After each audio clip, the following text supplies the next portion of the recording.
오늘부터는 이사야 말씀입니다. 자, 1절에 보니까 유다 왕 우시야와 요담과 아하스와 히스기야 시대에 이렇게 이야기를 하죠. 이사야는 이 네 왕, 유다의 네 왕에 걸쳐서 사역을 했습니다. 굉장히 오랫동안 이 선지자 사역을 했어요. 그리고 이 시대에 특별히 이제 좀 뭐 다른 것은 다 기억하기가 어렵겠지만 성경을 읽을 때 특별히 구약의 열왕기 왕들이 이제 남과 북으로 분열된다면 굉장히 복잡해지잖아요. 그때 좀 기억하기 쉬운 게 뭐냐?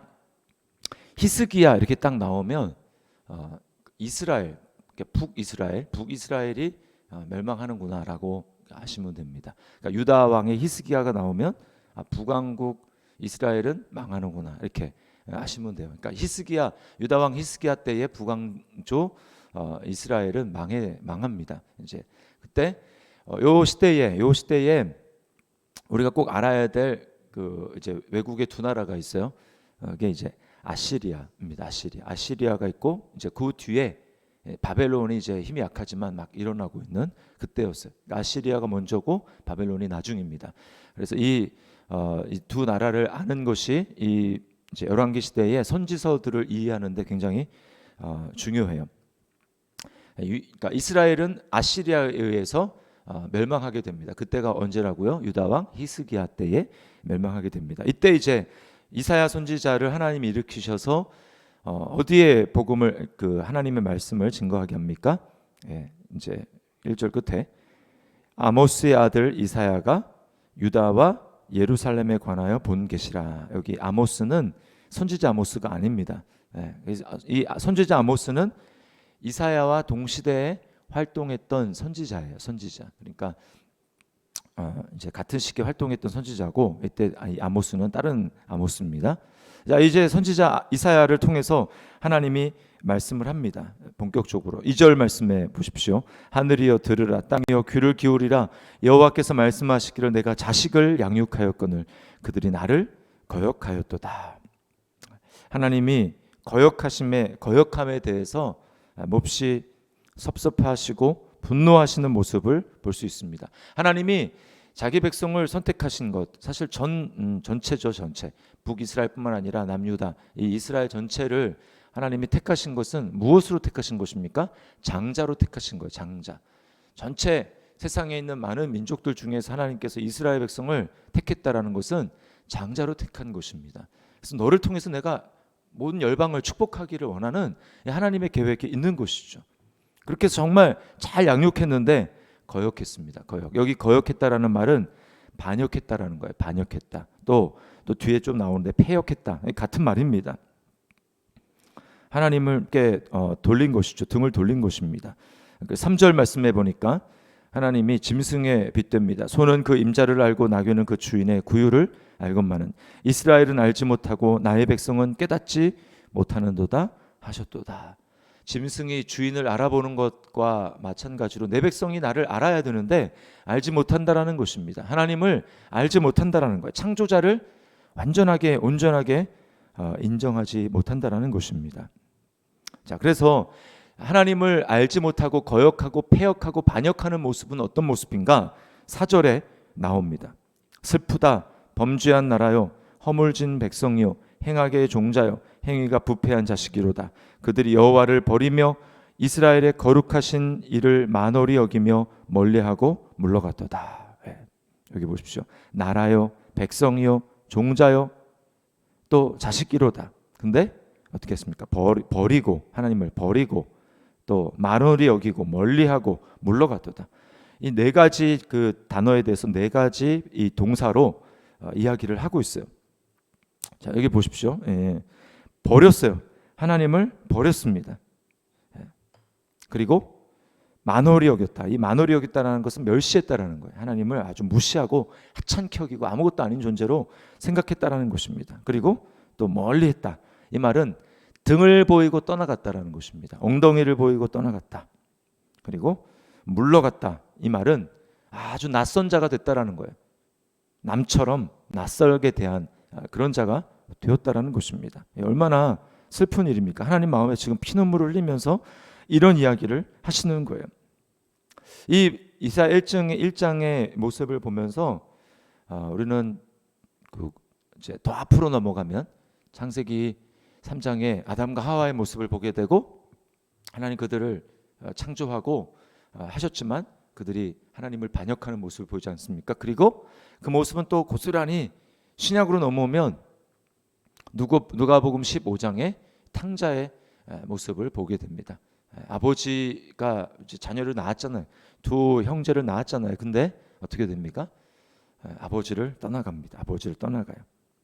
아버지보다는 돈이 좋은 것입니다. 아버지보다는 아버지가 나에게 유익을 줄 수 있는 그 재물이 더 좋은 거예요. 아버지와의 관계보다 돈이 좋은 것입니다. 그래서 돈을 받아가지고 자기 몫을 받아서 떠나죠. 우리가 꼭 알아야 될 게 있습니다. 하나님이 우리에게 복을 주실 때 그 복이 되는 것은, 그게 뭐 세상적인 복이든 어떤 복이든 뭐 영적인 은사가 되었든, 그 복이 되는 것은 복의 근원이신 하나님과 함께 있을 때 그 하나님이 주실 때 복이 되는 것이지, 하나님을 떠난 상태에서는 똑같이 전에 있던 똑같은 것을 내가 가지고 있다 할지라도 그거는 복이 아니라는 거예요. 복이 아닙니다. 그리고 하나님과 함께 있었을 때 내게 주시는 것과 달라요. 하나님과 함께 있었을 때는 아주 작은 것이라도 내게 진짜 복이 됩니다. 그리고 부족하지 않아요. 근데 하나님을 떠났다. 그때 내가 이전보다 더 많은 것을 가지고 있었는데 이상하게 점점 없어지고 줄어지고 부족함을 느끼게 됩니다. 그게 인간의 존재라는 거예요. 인간의 존재를 하나님이 그렇게 만드셨습니다. 나무로부터 떨어져 가는 가지가 마르는 것 같이 하나님으로부터 떨어져 나오는 인간은 아무리 많은 것을 가졌다 할지라도 말라가는 것입니다. 말라가요. 이 지금 이스라엘의 모습입니다. 그래서 보십시오. 5절과 6절에 너희가 어찌하여 매를 더 맞으려고 폐역이라고 했죠. 폐역을 거듭하느냐. 온 머리는 병들었고 온 마음은 피곤하였으며, 육체뿐만 아니라 마음까지 완전히 안팎으로 병든 상황이죠. 그리고 6절 보니까 몸도 어떻습니까? 머리부터 발끝까지, 발바닥에서부터 머리까지 성한 곳이 없이 상한 것과 터진 것과 새로 맞은 흔적뿐이거늘 그것을 짜며 싸매며 기름으로 부드럽게 함을 받지 못하였도다. 아무도 이렇게 고쳐주고, 아무도 불쌍히 여기고 돌보고 고쳐줄 자가 없다라는 거예요. 그 자신은 그렇고 또 주변 환경은 어떻습니까? 7절 8절에 보면 너희 땅은 황폐하였고 너희의 성읍들은 불에 탔고 토지는 너희 목전에서 이방인에게 삼켜졌으며 이방인에게 파괴됨 같이 황폐되고 하였고 딸 시온은 포도원의 망대같이 참외밭의 원두막같이 에워싸인 성읍같이 겨우 남았도다. 덩그러니 모든 주변이 다 넘어가고 파괴되고 황폐하고 혼자만 그 덩그러니 남아있는 참혹한 모습입니다. 이걸 지금 이사야가 하나님의 계시를 통해서 미리 보고 있는 거예요. 지금은 굉장히 북이스라엘은 이제 아직도 건재하고 굉장히 부유한 국가였고 지금 굉장히 형통한 세상적인 기준에서 그런 형태의 상황이었어요. 그래도 유다도 마찬가지입니다. 그런데 지금 그렇게 부유한 환경 가운데 벌써 어떻게 닥칠 미래를 보고 있는 것입니다. 탕자도 마찬가지였죠. 아버지를 떠나니까 어떻게 됩니까? 그때부터 점점 많던 줄, 아주 아버지가 엄청난 부자였기 때문에 그걸 평생 살 수 있을 줄 알았지만 어떻게 됩니까? 금방 거지꼴 됩니다. 거지꼴. 종으로 전락하죠. 쥐업 열매로 배를 채우려고 하는 아주 비참한 신세가 되었습니다. 자, 그래서 하나님이 뭐라고 얘기합니까? 9절에 만군의 여호와께서 우리를 위하여 생존자를 조금 남겨두지 아니하셨다면 우리가 소돔 같고 고모라 같았으리로다. 하나님의 은혜는 무엇입니까? 남겨두시는 은혜라는 거예요. 그러니까 우리가 지금 어떤 상태가 됐든지 생명을 부지하고 남아있다, 이거 자체가 하나님이 우리에게 다시 기회를 주시고 하나님이 우리에게 은혜를 베풀 수 있는 그러한 그 터전이 된다라는 것입니다. 하나님이 남겨두시는 은혜가 있다라는 거예요. 남겨두시는 은혜. 그렇지 않으면 완전히 소돔과 고모라처럼 멸망한다라는 것입니다. 그렇지만 지금 아직 은혜가 있어요. 하나님 붙들고 있는 은혜가 있습니다. 성경이 뭐라고 얘기합니까? 지금이 중요합니다. 보라 지금은 구원받을 만한 때요. 보라 지금은 은혜의 때로다. 지금 중요합니다. 지금 하나님이 내가 아무리 만신창이가 되어 있고 지금 주변에 그런다 할지라도 아직까지 하나님이 붙들고 있는 은혜가 있다라는 거예요. 자, 이들이 종교 행위가 없었습니까? 아니에요. 11절부터 15절에 보면 그들의 종교 행위가 완전하게 이렇게 묘사되어 있습니다. 11절에 보십시오. 무수한 재물, 무수한 재물. 무수한 재물인데 13절에 보니까 헛된 재물이다 이렇게 얘기합니다. 엄청나게 많은 재물, 번재물, 뭐 희생재물 드렸는데 그게 다 헛된 재물이래요. 헛된 재물. 또 13절에 보니까 월삭, 안식일, 대회, 성회 이런 것들이 있었습니다. 엄청나게 많은 모임이죠. 또 예배죠. 그러나 어떻습니까? 14절에 보니까 내 마음이 너희의 월삭과 정한 절기를 싫어하나니, 싫어할 뿐만 아니라 뭐라고 합니까? 내게 무거운 짐이라 내가 지기에 곤비하였느니라. 너네가 그렇게 할수록 막 내가 너무 부담스럽다는 거야. 마음이 너무 힘들다라는 거야.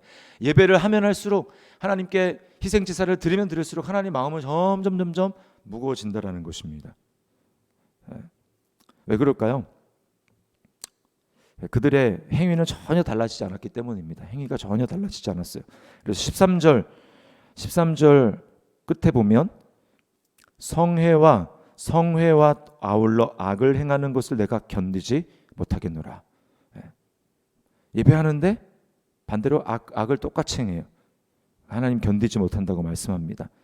또 15절에 보니까 기도는 하는데 15절 끝에 너희의 손에 피가 가득함이라. 막 미워하고 사람 죽이고 속이고 하는 이런 행위가 엄청나게 많이 있었다라는 거예요. 하나님이 그래서 헛된 재물이다. 내가 너무 힘들다. 하나님은 어떤 분이십니까? 하나님은 종교 행위보다 우리가 하나님 앞에 하나님을 찾는 거 중요하죠. 그러나 거기에 맞는 열매를 원하시는 분이십니다. 하나님은 그래서 성경에 행위로 심판하는 분이에요. 우리가 보면 믿음으로 심판해야지 왜 하나님은 행위로 심판하시나? 그렇게 얘기하나? 신약이 그렇게 얘기합니다. 그 이유는 뭐냐? 하나님이 우리에게 정말 무엇을 찾으시냐면, 내가 믿었다면, 내가 정말 옛사람이 죽었다면 내게서 새로운 삶의 열매를, 의의 열매를 하나님이 기대하신다라는 거예요. 그것을 기대하신다는. 그래서 세례 요한이 뭐라고 합니까? 도끼가 나무 뿌리에 놓여 있으니 열매 맺지 않는 자는 찍어 불에 던져 버리시리라. 너희가 회개에 합당한 열매를 맺으라. 이렇게 이야기하는 것입니다. 그리고 예수님도 똑같이 말씀하셨어요. 열매로 알리라. 주여 주여 입으로 하지 말라는 것입니다. 우리가 믿는다면 믿음의 열매가 있어야 하고, 성도라면 거룩한 열매가 있어야 합니다. 문제가 무엇입니까? 문제는 C가 문제라는 거예요. 4절에 다시 앞으로 돌아오면 여기 보면 앞에 행악의 종자요 그러죠. 행악의 종자요. 이 말이 뭐냐? 행악의 C요라는 뜻입니다. C라는 거예요. C. 근데 C가 어떤 C입니까? 행악의 씨라는 거예요. 그러니까 여러분 씨를 뿌렸는데 행악의 씨예요. 그러면 뭐가 납니까? 당연히 행악의 열매가 맺힐 수밖에 없는 거예요. 죄의 열매가 맺힐 수밖에 없다라는 것입니다. 아담과 하와의 죄로 땅이 저주받아 가시와 엉겅퀴를 낸 것처럼 우리의 마음이 죄 때문에 죄와 악행의 그 열매를 거둘 수밖에 없다라는 것입니다. 이게 바로 우리의 마음이에요. 그래서 계속해서 선지자가 이걸 이야기합니다. 너희는 육체의 할례가 아니라 마음의 할례를 받아야 된다. 마음이 새로워져야 된다. 이야기하죠. 이 일을 위해서 예수 그리스도께서 오신 것입니다. 아담의 씨가 아니라 죄악의 종자가 아니라 행악의 종자가 아니라 의의 하나님의 씨, 하나님의 씨인 거룩한 씨인 예수 그리스도께서 오셔서 우리를 위해서 완전한 의를 행해 주시고 우리의 할 수 없는 그 모든 것을 십자가에서 감당할 수 있도록 하셨고, 그래서 예수님은 뭡니까? 자신을 포도나무다. 열매 맺는 포도나무라고 말씀하셨어요. 우리는 하나님께서 잘려나간 열매 맺지 못하는 가지고 예수님은 포도나무다. 내가 열매 맺는 나무다 라고 말씀하시면서 예수님이 십자가에서 그 일을 하시고 어떻게 하셨습니까? 우리를 이제는 자기에게 생명에 접붙였어요. 그래서 우리는 이제는 행악의 종자가 아니라 의의 열매를 맺는 그런 사람으로 바뀌게 되었습니다. 이것을 기억하는 것이 중요합니다. 그래서 우리는 늘 어떤 생각을 가져야 합니까? 예수 그리스도 안에 거하는 삶, 내가 어떠한 존재인지를 기억해야 됩니다. 나는 접붙임 바 된 존재고 예수께서 나를 위해서 의를 행하셨다. 완전한 의를 행하시고 이제 그 의를 나에게 주시고 나는 그리스도를 바라보는 그 믿음을 가지고 하루하루 살아가야 된다. 이 마음을, 이 믿음을 가지고 우리는 살 때 우리에게서 의의 열매가 맺혀지게 되는 것입니다. 하나님을 점점 사랑하게 되고 또 그 사랑을 가지고 이웃을 사랑하게 되는 것입니다. 피를 흘리는 것이 아니라 내가 대신 손해를 보고 내가 오히려 피를 흘리게 되겠죠. 그래서 나의 예수 안에서 내가 죽었다라는 그것을 가지고 나를 통해서 오히려 원만케 되는 평화의 도구로 쓰임 받게 되는 것입니다. 주님이 우리를 이를 위해서 행해 주셨어요. 그래서 우리는 바울 사도와 같이 로마서에 우리 뭐라고 얘기합니까? 우리는 죄에 대해서 죄에 대해서는 죽은 자요, 하나님께 대해서 의에 대해서는 산 자로 여길지어다.